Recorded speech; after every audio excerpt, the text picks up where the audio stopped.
रक्षाबंधन कथा एक बार युधिष्ठिर ने भगवान कृष्ण से पूछा, हे अच्युत, मुझे रक्षाबंधन की वह कथा सुनाए जिससे मनुष्यों की प्रेत बाधा तथा दुख दूर होता है। भगवान कृष्ण ने कहा, हे पांडव श्रेष्ठ, एक बार दैत्यों तथा असुरों में युद्ध छिड़ गया और यह युद्ध लगातार 12 वर्षों तक चलता रहा। असुरों ने देवताओं को पराजित करके उनके प्रतिनिधि इंद्र को भी पराजित कर दिया। ऐसी दशा में देवताओं सहित इंद्र अमरावती चले गए। उधर विजेता दैत्यराज ने तीनों लोकों को अपने वश में कर लिया।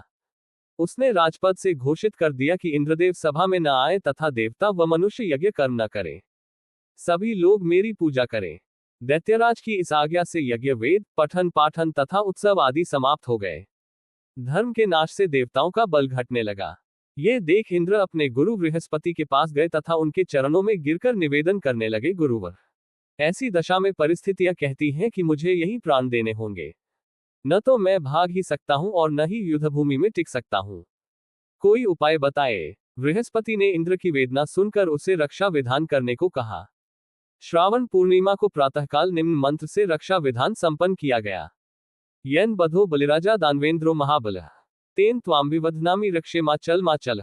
इंद्राणी ने श्रावणी पूर्णिमा के पावन अवसर पर द्विजों से स्वस्तिवाचन करवाकर रक्षा का तंतु लिया और इंद्र की दाहिनी कलाई में बांधकर युद्धभूमि में लड़ने के लिए भेज दिया। रक्षा बंधन के प्रभाव से दैत्य भाग खड़े हुए और इंद्र की विजय हुई। राखी बांधने की प्रथा का सूत्रपात यहीं से होता है। रक्षाबंधन कथा 2। भारतीय इतिहास के अनुसार मुसलमान शासक भी रक्षाबंधन की धर्म भावना पर न्योछावर थे। जहांगीर ने एक राजपूत स्त्री का रक्षा सूत्र पाकर समाज को विशिष्ट आदर्श प्रदान किया। इस संदर्भ में पन्ना की राखी विशेषतः उल्लेखनीय है। एक बार राजस्थान की 2 रियासतों में गंभीर कलह चल रहा था। एक रियासत पर मुगलों ने आक्रमण कर दिया। अवसर पाकर दूसरी रियासत वाले राजपूत मुगलों का साथ देने के लिए सैन्य सज्जा कर रहे थे। पन्ना भी इन्हीं मुगलों के घेरे में थी। उसने दूसरी रियासत के शासक को, जो मुगलों की सहायतार्थ जा रहा था, राखी भेजी। राखी पाते ही उसने उल्टे मुगलों पर आक्रमण कर दिया। मुगल पराजित हुए। इस तरह रक्षाबंधन के कच्चे धागे ने दोनों रियासतों के शासकों को पक्की मैत्री के सूत्र में बांध दिया। कृष्ण द्रौपदी की कथा। एक बार भगवान श्री कृष्ण के हाथ में चोट लग गई तथा खून की धार बह निकली। ये सब द्रौपदी से नहीं देखा गया और उसने तत्काल अपनी साड़ी का पल्लू फाड़कर श्री कृष्ण के हाथ में बांध दिया। फलस्वरूप खून बहना बंद हो गया।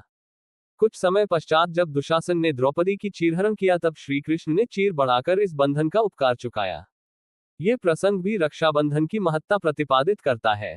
कर्मवती हुमायूं की कथा। मध्यकालीन इतिहास की घटना है।